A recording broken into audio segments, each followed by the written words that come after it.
저번 시간에 집 살 때 드는 예상 못한 비용 1편 취득세에 대해 다뤘는데요. 이어서 집 살 때 내 지갑에서 나가는 남은 추가 비용들 빠르게 짚어볼게요. 집 안 사보신 분들은 처음 듣는 내용일 수 있는데 걱정 마세요. 쉽게 설명드리고 이 비용들을 하나하나 신경 쓰고 싶지 않았던 유주택자들이 쓴 방법도 알려드릴게요. 소유권 이전 등기의 중요성 다시 한번 말씀드리면요. 매매계약서를 쓰고 돈을 건넨다고 끝이 아닙니다. 법적으로 이 집의 주인이 나다 인정받으려면 소유권 이전 등기를 완료해야 해요. 그래야 등기부등본에 내 이름이 올라갑니다. 나한테 집을 판 매도인이 등기부등본에 계속 집주인으로 남아있으면 매도인이 내 집 담보로 대출받고 압류 걸리는 최악의 사태도 생길 수 있어요. 지난 시간에 이어 오늘 말씀드릴 비용들은 소유권 이전 등기를 치려면 꼭 내야 하는 겁니다. 취득세 다음으로 나가는 비용, 국민주택 채권입니다. 정부가 임대주택 같은 국민주택 사업에 필요한 자금을 조달하기 위해서 발행하는 국채인데요. 내 집 마련하시는 분들은 꼭 사야 합니다. 내 집 사는데 왜 국가에서 채권을 강매하나? 매수자 입장에서 황당하지만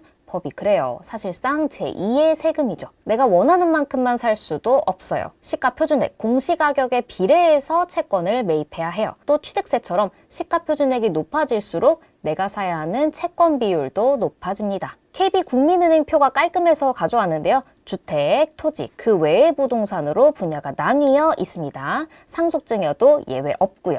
주택 위주로 볼게요. 서울 혹은 광역시에서 집을 샀다. 시가표준액이 5천만 원 이상 1억 원 미만은 국민주택 채권을 시가표준액의 0.019%만큼 사야 해요. 구간별로 쭉 매입률이 올라가다가요. 시가표준액이 6억 원 이상이 되면 0.031%만큼 사면 됩니다. 다른 지역은 서울 및 광역시 기준보다 0.005%포인트씩 낮아요. 여기서 꿀팁, 공동명의는 단독명의보다 국민주택 채권을 덜 사도 되는 경우가 있습니다. 지분이 50%면 시가표준액도 반이 되니까 10억짜리 집 반반하면 5억이잖아요. 그럼 구간이 달라져서 매입률이 낮아지고 이렇게 구간이 달라져서 매입률이 낮아지면 채권 몇십만 원어치 덜 사도 되겠죠? 주택담보대출을 받으시는 분들은 국민주택 채권 중에 근저당권 설정 채권도 사야 돼요. 우리 대출 신청할 때 보면 채권 최고액이 있죠. 보통 대출액의 120%로 설정되는데 근저당권 설정 채권은 채권 최고액의 1%만큼 삽니다. 예시 갈게요. 국민주택 채권 매입액은 주택도시기금 사이트에서 계산할 수 있어요. 매입 용도와 대상 지역, 시가 표준액을 넣으면 국민주택 채권을 얼마나 사야 하는지 나오는데요. 공시가격을 모르면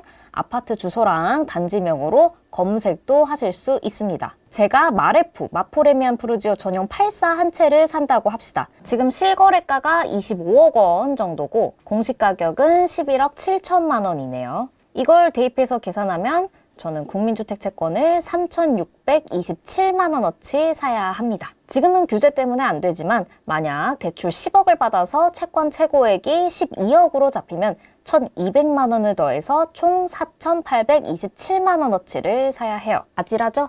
다행히 국민주택 채권은 사는 즉시 되팔 수 있습니다. 여느 채권이 그렇듯 만기까지 보유해서 원금과 이자 받기, 시세 차익 노리고 중간에 팔기 중에 선택할 수 있어요. 그런데 대부분은 바로 팔죠. 영끌에서 집 사는데 수천만 원 여유가 없기도 하고요. 국민주택 채권이 5년 만기에 이자율이 연 1%예요. 기준금리 2.5% 시대에 좀 그렇죠. 하지만 바로 팔아도 돈은 나가요. 세금 등 여러 가지 이유로 내가 산 가격보다 싸게 되팔아야 하거든요. 1,000만 원어치 사서 800만 원에 되팔면 내 돈 200만 원이 증발하는 겁니다. 증발할 돈을 결정하는 국민주택 채권의 할인율은 매일 달라지는데요. 역시 주택도시기금에서 볼 수 있고 내 부담금 계산도 돼요. 할인율이 높을수록 부담금도 많아지는데 최근 한 달 추이를 보면 점점 높아지죠. 마레프를 산 제가 낼 부담금은 1월 28일 기준 591만 원이네요. 이게 실제로 제가 내는 돈입니다. 국민주택 채권은 은행에서 사고 팔 수 있고 매도날 기준으로 할인율이 적용됩니다.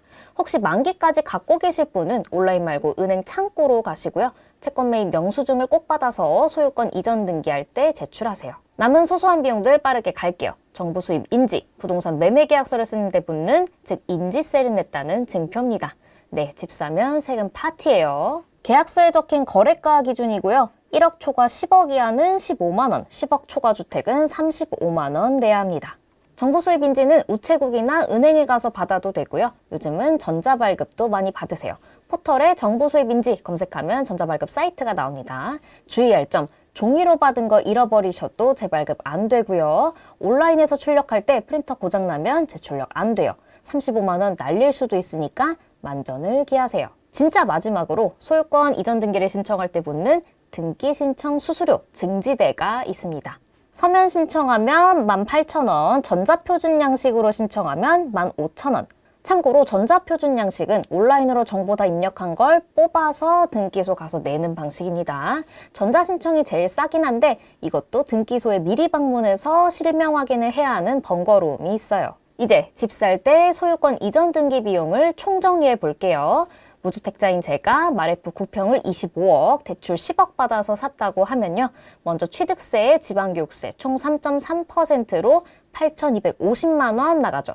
여기에 국민주택채권 본인부담금 591만 원, 정부 수입인지 35만 원, 등기 서면 신청하면 수수료 18,000원, 합치면 약 8,878만 원이 나옵니다. 집값과 부동산 중개수수료 말고도 준비해야 하는 돈이 이만큼이에요. 이 비용들 사실 집 사봤어도 정확하게 모르시는 분들 많아요.